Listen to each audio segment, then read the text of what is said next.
To mai girma gwamna barka da warhaka, ka ji abin da ya faru a jihar Kaduna. To kamar yadda ka sani da wannan abu ya faru cikin tsakan dare na nemi shugaban sojoji na ƙasa baki ɗaya wato General Christopher Musa kamar yadda ka sani ɗan jihar Kaduna ne kuma na nuna musu ɓacin raina saboda irin yadda aka samu wani ibtila'i har mutane suka rasa rayukansu. Kuma bayan haka ne magana da shugaban ƙasar Najeriya muna ɗaukar matakai waɗanda suke asibitoci gwamnati ta ɗauki domin wannan abin gabaki ɗaya.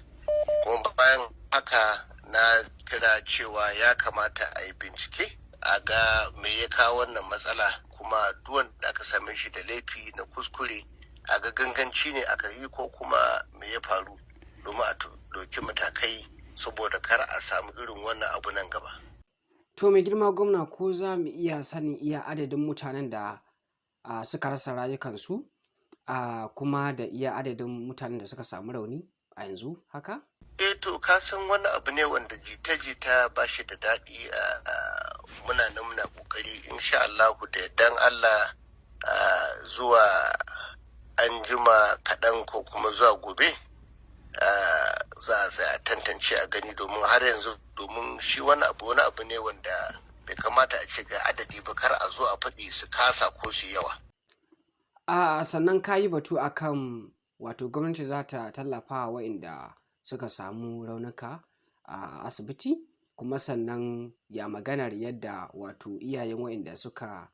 riga mu gidan gaskiya suke cewa sai an biya su diya. Kamar da ka sani, ai ka san matsayin gwamnati kamar yadda ka sani muna magana da shugaban ƙasa ita tsaro yana so ka sani cewa sojoji ba haƙƙin gwamnatin jiha ba ne su ba su umarni ko kar su ba su umarni hurumi ne na gwamnatin tarayya duk abin da kamata yi insha Allah mu za mu jagoranta kuma mu ga yadda za a yi amma wani abu ne wanda ni kada bai yanke hukunci dole sai mun zo da shugaban ƙasar Najeriya wanda kamar yadda ka sani na riga na mushi bayani kuma mun tattauna da shi wajibi ne mu tsatsayin daka mu ga cewa al'ummar mu mun kare rayukansu da kuma dukiyansu da kuma duk abin da ya shafe su amma harka na tsaro wani abu ne wanda wajibi ne mu tabbatar mun ba jami'an tsaro haɗin kai su ma maganan a ga cewa an taimaki iyalan waɗanda suka rasa rayinsu da kuma waɗanda suke asibiti